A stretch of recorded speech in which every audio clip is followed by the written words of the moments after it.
سیدی یا حبیب اللہ، صلاۃ والسلام علیک یا سیدی یا رسول اللہ وعلی آلک واصحابک یا سیدی یا حبیب اللہ۔ حضرات محترم برادران اسلام، اللہ تعالیٰ کا لاکھ لاکھ شکر ہے جس کے فضل و کرم سے میں آپ سب جمعۃ المبارک کی ان پاکیزہ گھڑیوں میں حاضر ہیں۔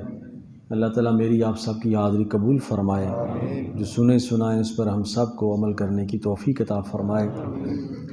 سورہ البقرہ کی 2-3 جمعۃ مبارک سے آیا کریمہ کا ترجمہ و تفسیر بیان کر رہے ہیں۔ انشاءاللہ اگلا جمعہ جو ہے انشاءاللہ یہ یوم صدیق اکبر رضی اللہ تعالیٰ کے حوالے سے انشاءاللہ پڑھیں گے۔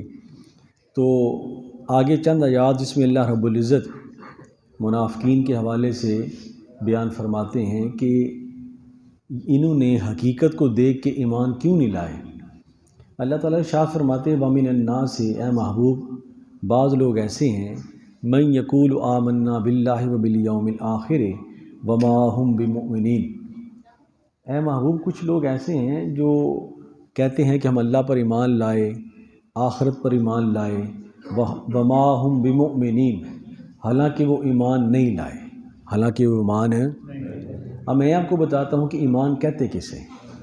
ایک بندہ کلمہ پڑھ لے تو وہ کہتا ہے ہم اللہ پر ایمان لائے، ہم آخرت پر ایمان لائے، ٹھیک ہے نا جی، لیکن اللہ فرماتا ہے کہ وہ ایمان نہیں لائے، وہ ایمان نہیں لائے۔ اتنا نازک معاملہ ہے۔ ایمان ہے کیا چیز، یہ میں آپ کو بتاؤں گا۔ اللہ تعالیٰ ارشاد فرماتے ہیں یخادعون اللہ، وہ اللہ کو بھی دھوکہ دیتے ہیں، والذین آمنوا، ایمان والوں کو بھی دھوکہ دیتے ہیں، وما یخدعون الا انفسهم وما یشعرون، حالانکہ حقیقت میں وہ اپنے آپ کو دھوکہ دیتے ہیں اور اس کا انہیں کوئی شعور نہیں ہوتا، اس کا انہیں کوئی شعور۔ ایسے تاریخ میں یہ تو منافقین کے لیے نا، جو حضور علیہ الصلوۃ والسلام کے زمانہ اقدس میں یہ منافقت بہت بڑی بیماری ہے، اور اگر یہ تمہارے ایمان میں شامل ہو جائے تو چاہے بندہ لاکھ کلمہ پڑھتا رہے، چاہے بندہ لاکھ یہ کہتا رہے کہ میں اللہ پر ایمان لے آیا یا میں یوم آخرت پر ایمان لے آیا، تو اللہ فرماتے نہیں تم ایمان نہیں لائے، تم ایمان ہے۔ تو یا اللہ پھر ایمان کہتے کسے، ایمان کیا چیز ہے جب بھی بندہ یہ کہہ دیتا ہے۔ یاد رکھیں ایمان جو ہے اللہ رب العزت نے جب اپنی ذات کے متعلق آزمانا چاہا نا، فرشتوں کو پیدا کیا، تو ابلیس بہت بڑا فرشتہ تھا، سب سے بڑا فرشتہ، اور اس نے اللہ کی بڑی عبادت کی۔ تو اللہ پاک نے فرمایا چونکہ یہ کہتا ہے کہ میں اللہ کو مانتا ہوں اور یہ ایمان رکھتا ہے، تو چلو اسے آزماتے ہیں۔ اب اللہ تعالیٰ اپنی ذات کے ذریعے کم آزماتا ہے، اپنی نشانیوں کے ذریعے زیادہ آزماتا ہے۔ کہ اگر میں کہوں گا کہ مجھے مانتے ہو تو یہ کہیں گے مجھے ہاں ہم مانتے ہیں۔ اللہ پاک اس طرح کم آزماتے ہیں۔ اللہ تعالیٰ اپنی کسی نشانی کو بھیجتے ہیں۔ قرآن پاک اٹھا کے دیکھ لیں، اللہ نے کئی مرتبہ نشانیوں کو بھیجا ہے۔ اللہ فرمایا اچھا اگر تم مجھے مانتے ہو تو پھر اس کو مانو، اس کو مان لیا تو تم نے مجھے مان لیا۔ یہاں تو ہر کوئی کہے گا نا کہ میں مانتا ہوں، اللہ پاک فرماتے ہیں ٹھیک ہے تم مجھے مانتے ہو تو پھر اس کو بھی مانو، اور اگر تم نے میری نشانی کو مان لیا۔ تو اللہ تعالیٰ نے دیکھا تو اللہ پاک نے فرمایا انی جاعل فی الارض خلیفہ، کہ میں زمین میں اپنا خلیفہ بنانا چاہتا ہوں۔ اللہ تعالیٰ نے حضرت آدم علیہ السلام کا پتلا تیار کیا۔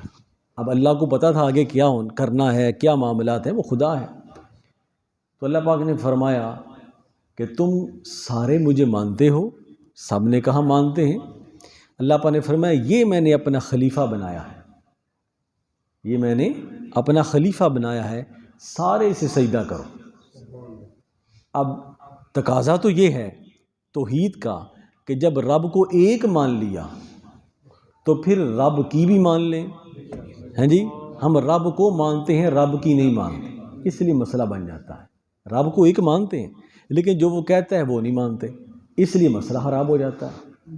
تو فرمایا کہ جب سجدے کی باری آئی سارے فسجد الملائکہ، سب فرشتوں نے سجدہ کیا لیکن ایک رہ گیا، ایک رہ گیا، وہ بھی کہتا تھا اللہ، میں اللہ کو ایک مانتا ہوں، ہر چیز کو خدا کی، لیکن جب رب نے حکم دیا کہ اس کو سجدہ کرو تو اس نے کہا کہ میں سجدہ نہیں کروں گا، میں تیری ذات کے سوا کسی کو سجدہ نہیں کروں گا، اور یہ اس کو میں کیسے سجدہ کر سکتا ہوں، انا خیر منہ، میں تو اس سے بہتر ہوں، یہ مٹی کا میں آگ کا۔ جو بندہ کہتا ہے نا جب بندے میں انا آ جائے، جب بندے میں وہ کہتا ہے فلاں بندے میں انا آ گئی، وہ انا یہ سیگا جو شیطان نے بولا تھا کہ انا خیر منہ، کہ میں تو اس سے بہتر ہوں۔ اب اس نے حضرت آدم علیہ السلام کو دیکھا، رب کے حکم کو نہیں دیکھا، بھٹک گیا، اور کیا وہ کان من الکافرین، ہمیشہ کے لیے کافروں میں سے ہو گیا۔ اللہ پاک نے فرمایا تو دور ہو جا، تو نے میرا حکم نہیں مانا اور میری نشانی کو تسلیم نہیں کیا، جب تو نے میری نشانی کو نہیں مانا تو حقیقت میں تو نے مجھے بھی نہیں مانا۔ رب نے نبیوں کے ذریعے آزمایا یا نبیوں کے ساتھ جڑی ہوئی چیزوں کے ساتھ آزمایا کہ میں نے ان کو بھیجا ہے، اگر مجھ پر ایمان رکھتے ہو تو پھر ان پر بھی ایمان رکھو، ان کے ساتھ جڑی ہوئی ہر چیز پر ایمان رکھو، پھر مجھے پتہ چل۔ دیکھیں اللہ پاک نے فرمایا فَإِنَّ الصَّفَا وَالْمَرْوَةَ مِنْ شَعَائِرِ اللَّهِ، یہ صفا مروہ پہاڑیاں میری نشانی ہیں۔ مَن يُعَظِّمْ شَعَائِرَ اللَّهِ فَإِنَّهَا مِن تَقْوَى الْقُلُوبِ، جس نے میری نشانیوں کی تعظیم کی وہی میرا بندہ ہے۔ یہ توحید کے تقاضے ہیں نا جی۔ تو اللہ پاک نے حضور علیہ السلام کو مبعوث فرمایا، تو منافقین کہتے تھے ہم اللہ پر ایمان لائے، اللہ پر ایمان لائے، ہم قیامت کو مانتے ہیں، بڑے بڑے دعوے کرتے تھے، لیکن حضور کی تعظیم نہیں کرتے تھے، منافقت کرتے تھے۔ ایمان حضور کی تعظیم کا نام ہے۔ لیکن اللہ پاک نے فرمایا وہ کہتے ہیں ہم اللہ پر ایمان لائے، آخرت پر ایمان لائے، تو اللہ پاک نے فرمایا پھر میرے محبوب کی تعظیم کرو، میرے محبوب کا ادب کرو، میرے محبوب کا احترام کرو، اگر احترام کرو گے تو میں سمجھوں گا کہ تم مجھ پر ایمان لے آئے۔ قرآن پاک میں جگہ جگہ اللہ تعالیٰ نے ارشاد فرما دیا ہے۔ اور دیکھیں نا سورہ ایک مقام پر اللہ تعالیٰ ارشاد فرماتے ہیں لا ترفعوا اصواتکم فوق صوت النبی، میرے نبی کی آواز سے اپنی آواز کو بلند نہ کرو، ان کو اس طرح نہ بلاؤ جس طرح تم ایک دوسرے کو بلاتے ہو، کیونکہ یہ تمہارے جیسا ہے ہی نہیں، اور اگر تم نے ایسا کیا تو تمہارے سارے عمل اس طرح ضائع ہو جائیں گے، انتم لا تشعرون، تمہیں اپنے اعمال کے ضائع ہونے کا پتہ ہی نہیں چلے گا۔ بندہ سمجھتا رہتا ہے میں بڑا متقی، میں بڑا پرہیزگار، تو دل میں بغض رسول ہو تو اس کے بارے میں اللہ تعالیٰ ارشاد فرماتے ہیں تم مجھ پر ایمان ہی نہیں لائے۔ اس لیے حضور علیہ السلام کو اللہ تعالیٰ نے منافقین کے جنازے پر جانے سے بھی منع فرما دیا، فرمایا اے محبوب اگر آپ 70 بار بھی ان کے لیے استغفار کریں گے، چونکہ ان کے دل میں آپ کا بغض ہے، میں آپ کے استغفار کو بھی قبول نہیں کروں گا، کیونکہ یہ آپ سے بغض رکھتے۔ وہ حضور کی ان کے ساتھ ایک تک کہ چلو میں اپنا ایک عذر پورا کر دوں، لیکن اللہ پاک نے فرمایا چونکہ یہ آپ کی تعظیم نہیں کرتے تھے، آپ کی بے ادبی کرتے تھے، اور آپ کے جو ہے وہ ساتھ منافقت رکھتے تھے، اس لیے ہم اس کے ایمان کو قبول نہیں کرتے۔ اس لیے حضور نے فرمایا نا، بخاری شریف میں آتا ہے لا یؤمن احدکم حتی اکون احب علیہ من والدہ ووالدہ والناس اجمعین، اس وقت تک کوئی بندہ صاحب ایمان نہیں ہو سکتا جب تک اس کے دل میں والدین، بیوی، بچوں، تمام لوگوں سے بڑھ کر میری محبت نہ ہو، اس وقت تک کوئی بندہ صاحب ایمان نہیں ہو سکتا۔ صاحب ایمان اس سے پتہ چلتا ایمان محبت مصطفیٰ کا نام، ایمان محبت مصطفیٰ کا نام، ایمان عشق مصطفیٰ کا نام ہے۔ اگر یہ چراغ روشن رہے گا تو توحید کا چراغ روشن رہے گا۔ یہ نہیں ہو سکتا کہ تم اپنے رسول کو چھوڑ کر کوئی بندہ لاکھ کہتا رہے کہ میں رب کو مانتا ہوں، اس کا رب کو ماننا قبول نہیں۔ خدا کا ہے یہی در، نہیں اور کوئی مفر مکر، جو وہاں سے ہو یہیں آ کے، جو یہاں نہیں تو وہاں نہیں۔ یہ بزرگوں نے نچوڑ نکال دی۔ اس لیے تو سیدنا صدیق اکبر رضی اللہ تعالیٰ عنہ، جن کا ہم یہ مہینہ مناتے ہیں 22 جمادی الثانی، تو حضور تشریف فرما تھے، تو آپ نے پوچھا میرے صحابہ تمہیں کون سی چیز سب سے زیادہ اچھی لگتی ہے؟ تو آپ نے ایک صحابی اٹھے، انہوں نے کہا یا رسول اللہ مجھے نماز پڑھنا اچھا لگتا ہے، جی چاہتا ہے نماز پڑھتا رہوں، نماز پڑھتا رہوں۔ دوسرے اٹھے نے کہا یا رسول اللہ مجھے روزہ رکھنا اچھا لگتا ہے، جی چاہتا ہے 12 مہینے روزے ہوں۔ ایک اٹھے یا رسول اللہ مجھے حج کرنا اچھا لگتا ہے، تو جی چاہتا ہے کہ میں ہر سال حج کروں. ایک نے کہا یا رسول اللہ میرا جی چاہتا میرے پاس بہت سا مال ہو اور میں اللہ کی راہ میں تقسیم کرتا جاؤں, مجھے یہ اچھا لگتا ہے. آپ مجھے یہ بتائیں کہ ارکان اسلام تو یہی ہے نا, نماز ہے, روزہ ہے, حج ہے, زکوٰۃ ہے, یہی ارکان اسلام ہے کہ اور بھی کوئی ہے؟ یہ ارکان اسلام ہے. لیکن حضور نے اس پر بحث نہیں کیا. آپ نے سیدنا صدیق اکبر سے پوچھا, آپ نے فرمایا صدیق تمہیں کون سی چیز اچھی لگتی ہے؟ نماز کی بات ہوگی, روزے کی بات ہوگی, حج کی بات ہوگی, زکوٰۃ کی بات ہوگی. اعمال سے زیادہ محبت رسول پر زور اس لیے دیا جاتا ہے کہ اگر یہ محبت نکل گئی تو اعمال بھی جاتے رہیں گے. اس لیے کہتا ہے یہ محبت اپنے دل میں قائم رکھو. حضور سے پوچھا گیا, آپ نے فرمایا رب سے محبت کیا کرو. یا رسول اللہ رب کی محبت کیسے پیدا ہوتی ہے؟ فرمایا میری محبت کی وجہ سے. تمہارے نبی کی محبت تمہارے دل میں موجود ہوگی تو کیوں شیطان نے رب کی محبت کا انکار نہیں کیا تھا, رب کی توحید کا انکار نہیں کیا تھا, اس نے نبوت کو ماننے سے انکار کیا تھا. نبی کا وہ جو جسم تیار ہوا تھا اس کی تعظیم نہیں کی تھی, وہ رہ گیا. اس لیے بات رب کے ہاں اس وقت بنتی ہے جب اس کے رسول کے ہاں بن جائے. اگر وہاں نہیں بنتی تو وہاں بھی نہیں بنتی. اس لیے فرمایا کہ اس وقت تک کوئی بندہ صاحب ایمان نہیں ہو سکتا. تو حضرت عمر فاروق رضی اللہ تعالی عنہ, آپ نے عرض کی یا رسول اللہ, سچے لوگ تھے نا, تو عرض کی یا رسول اللہ مجھے آپ سے بھی بڑی محبت ہے اور مجھے اپنی جان سے بھی بڑی محبت ہے. سچی بات بتا دی, سچے لوگ تھے, چھپایا نہیں. یہ نہیں ہم تو کہتے ہیں کہ غلام یہ رسول میں موت بھی قبول ہے, لیکن جب وقت آتا ہے تو سارے شیر بھاگ جاتے ہیں. ایسا ہی ہوتا ہے نا جی. تو ہم کھوکھرے نعرے لگانے والے لوگ ہیں, وقت آنے پر سارے الا ماشاء اللہ جو ٹھہرتے ہیں وہ ٹھہر جاتے ہیں. فرمایا یا رسول اللہ مجھے بھی اور جان سے بھی محبت ہے. حضور نے سینے پر ہاتھ رکھا, علاج بھی کر دیا نا. فرمایا اب بتاؤ کس کی محبت زیادہ ہے؟ فرمایا یا رسول اللہ اب کائنات کی ہر چیز سے زیادہ آپ سے محبت ہے.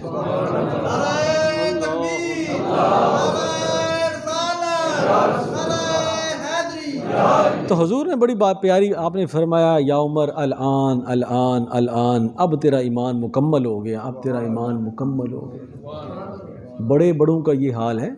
فرمایا جب تک میری محبت نہیں ہوگی. تو سیدنا صدیق اکبر رضی اللہ تعالیٰ بھی تشریف فرما تھے. فرمایا صدیق آپ کو کون سی چیز اچھی لگتی ہے؟ آپ نے فرمایا یا رسول اللہ مجھے 3 چیزیں اچھی لگتی ہیں, مجھے 3 چیزیں اچھی لگتی ہیں. سب سے پہلی چیز کہ مال میرا ہو, تقسیم آپ فرمائیں. تجھے مانا تجھے جانا, نہ رکھا غیر سے کام. للہ الحمد میں دنیا سے مسلمان گیا, جنہوں نے اوڑھنا بچھونا حضور کی محبت کو بنا لیا ہے وہ ایمان والے ہیں. تو فرمایا یا رسول اللہ مال میرا ہو, تقسیم آپ فرمائیں. یا رسول اللہ بیٹی میری ہو, حرم آپ کا ہو. اور آخری بات جو آپ نے ارشاد فرمائی, آپ نے فرمایا النظر الی وجہ رسول اللہ, یا رسول اللہ نظر میری ہو, چہرہ آپ کا ہو. اب حضور علیہ الصلوۃ والسلام کو مزید تفصیل کی ضرورت ہوتی تو حضور علیہ الصلوۃ والسلام اگلے صحابی سے پوچھتے. آپ نے یہاں سوالات کا سلسلہ بند کر دیا, صحابہ کو بتا دیا اعمال جو تم نے بیان کیے ہیں یہ اسلام کے ارکان ہیں, جو صدیق نے بیان کیا ہے وہ اسلام کی جان ہے. اور جان اسلام کے بغیر ارکان اسلام کی کوئی اہمیت نہیں ہوتی. تو فرمایا یہ ایسے ہی ہوتا ہے کہ جیسے بندہ اپنے استاد کی بے ادبی کرتا رہے اور سبق یاد کرتا رہے. اس کا فائدہ ہے سبق یاد کرنے؟ کوئی فائدہ نہیں. والدین کو گالیاں دیتا رہے, نہیں والدین کو گالیاں دیتا رہے لیکن خرچہ پورا کر رہا ہے, کوئی فائدہ ہے؟ کوئی فائدہ نہیں. خرچہ بھی پورا کریں, اس ذات سے محبت بھی کریں, پیار بھی کریں. امام صاحب کے پیچھے نماز بھی پڑھنی ہے, باہر جا کے اس کی چگلیاں بھی کرنی. ایسی نماز پڑھنے کا کیا, ہمارا ٹوٹلی حال یہی ہو گیا. جس کے پیچھے کھڑے ہوتے ہیں اسی کی غیبتیں کرتے ہیں, اسی کی چگلیاں کرتے ہیں, اسی کے بارے میں. آج کل کے امام کو 2 منٹ لیٹ ہو جائے لوگوں کو افراتفری پڑ جاتی, اور اپنی مصروفیات میں 2-2, 4-4, 5-5 گھنٹے وہ کھڑے رہیں. پتہ نہیں یہ کیا مسئلہ ہے. یہ ہے نا ہمارا حال. اگر امام صاحب وقت پہ آ گئے ہیں تو کیا کہتے ہیں, ٹھہرو جی, یہ کہ بندے آ رہے ہیں. الٹی ہی چال چلتے ہیں دیوانگان عشق. پھر 5 منٹ انتظار کیا, ٹھہرو جی بندے آ رہے ہیں. تو اگر اتنا انتظار امام کا کرنا پڑ جائے تو 5-6 بندے اور فوت ہو جائیں جنازے میں. ایسا ہمارا مزاج بن چکا ہے. کہاں سے آئے صدا لا الہ الا اللہ. شادی کے کھانے کے لیے ہم 4 گھنٹے سردی میں بیٹھے رہتے ہیں. تو امام کا ہم نے یہ حال کیا ہے. جس کو امام مانا ہے اس کو دل و جان سے مانے، اس کی تعظیم کرے، علماء کا احترام کرے. ویسے جس کے امام کے بارے میں بغض ہو نا، اس کے پیچھے نماز ہوتی بھی نہیں ہے. آپ نہ پڑھا کریں، اس بیچارے کو پڑھانے دیں، آپ کہیں اور پڑھ لیں. کیا حال ہے؟ لیکن جس کے پیچھے پڑھتے ہیں تو پھر محبت سے پڑھا کریں. تو فرمایا وہ کتنے خوش قسمت صحابہ تھے جو حضور کے پیچھے نمازیں پڑھتے تھے، جن کا امام بھی بے مثال، جن کے مقتدی بھی بے مثال. اللہ پاک نے فرمایا محبوب ہم نے آپ کے صحابہ سے بغض کو، منافقت کو نکال دیا، جو تھے ان کو نکال دیا ہے، اور آپ کے صحابہ سے بغض اور منافقت کو نکال دیا ہے. تو عرض کی یا رسول اللہ میری نگاہیں ہوں آپ کا چہرہ ہو، میری نگاہیں ہوں.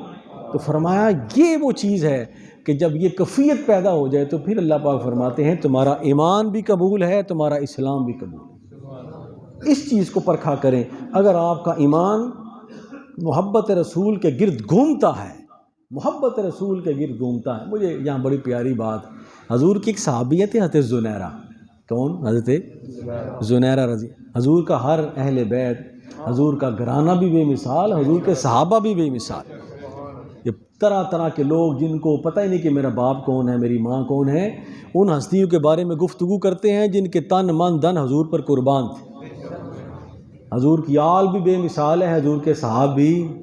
حضور حضرت زنیرہ رضی اللہ تعالی عنہ حضور کی بڑی پیاری صحابیہ تھیں. یہ کہ غلام تھیں، کسی کی ہاں غلام تھیں. تو یہ جو ہے وہ جب بھی انہیں کو تکلیف ہوتی نا تو مالک انہیں تنگ کرتا، کیونکہ یہ ہر وقت کہتی رہتی تھی یا محمدہ یا محمدہ. حضور نے اعلان نبوت فرمایا نا تو یا محمدہ یا محمدہ کہتی رہتی تھی ہر وقت. تو مالک چونکہ کافر تھا اسے چڑ ہوتی تھی، وہ بڑا مارتا، اور حتیٰ کہ بندوں کو پاس بلا کے جو ہے وہ کہتا اس کو مارو. جیسے جیسے مار پڑتی نا وہ کہتی یا محمدہ. نعرے لگانا یہ بڑا سوکھا کام ہے، تیر تلوار کے سایوں میں یا محمد کہنا یہ انہی کا کام. تو فرمایا کہ ایک تو ان کو اتنا مارا گیا کہ وہ بے ہوش ہو گئی کیونکہ غلام تھی. تو جب ہوش آئی نا تو اس کے مالک نے کہا ہوش آتی ہے چلو میں دیکھتا ہوں کرتی کیا ہے.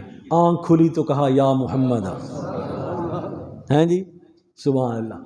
تو حضرت زنیرہ رضی اللہ تعالیٰ جب اللہ تعالیٰ نے اسلام کو فتح دی، وہ آزاد ہو گئیں، تو ایک دفعہ نا وہ حضور کی بارگاہ میں حاضر ہو گئیں، حضور کی صحابیہ بن گئیں.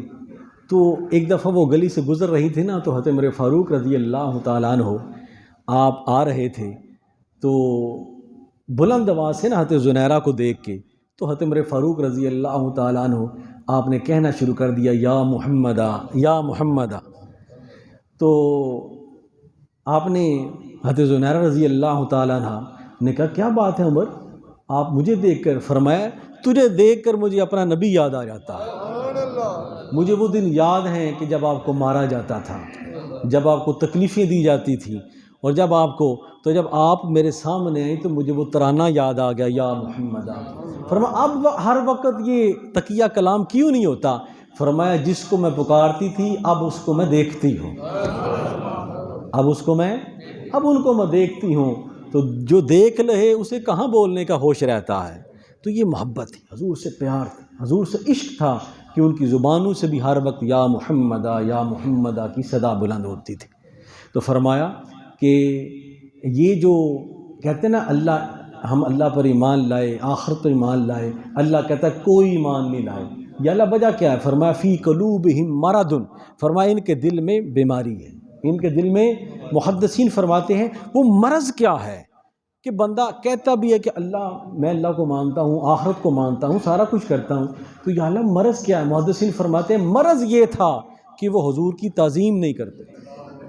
منافقت پیدا اس وقت ہوتی ہے جب حضور کا ادب اور احترام نہ ہو. اگر یہ ادب پیدا ہو جائے تو منافقت ختم ہو جاتی ہے. منافقت ختم ہو جاتی ہے۔ فرمایا فزادہم اللہ مرضا، اگر وہ اس مرض کو ختم نہیں کرتے تو اللہ تعالیٰ ان کی مرض کو بڑھاتا جاتا ہے۔ اس لیے کوشش یہ کیا کریں کسی اللہ والے کے ساتھ، حضور کے کسی غلام کے ساتھ، کسی نبی کے ساتھ، کسی پیغمبر کے ساتھ، کسی حضور کے گھرانے کے ساتھ، کسی صحابی کے ساتھ منافقت نہ ہو بلکہ ادب اور احترام ہو، تب ایمان محفوظ رہے گا، تب ایمان۔ یہ قرآن پاک میں آخری بات، بلم بن باعورہ یہ ایسا شخص تھا کہ جس کو اللہ تعالیٰ نے اتنی طاقت دی تھی کہ اگر یہ کہتا ہوا چلے تو ہوا چلتی تھی، سورج اس کے کہنے پر آ جاتا تھا۔ یہ اس کو اللہ تعالیٰ نے اتنی طاقت دی، لیکن طاقت کو سنبھالنا بھی کسی کا کام ہے۔ اب اس نے کیا کیا، اس نے کہا کہ میں تو اپنے جو میرا نبی ہے میں اس سے بلند ہو گیا ہوں، میرا مقام زیادہ ہو گیا ہے۔ اللہ تعالیٰ نے وہ سارے اختیارات چھین لیے اور کہا بدبخت، جو میں نے تجھے کمال دیا تھا تیرے نبی کی وجہ سے دیا۔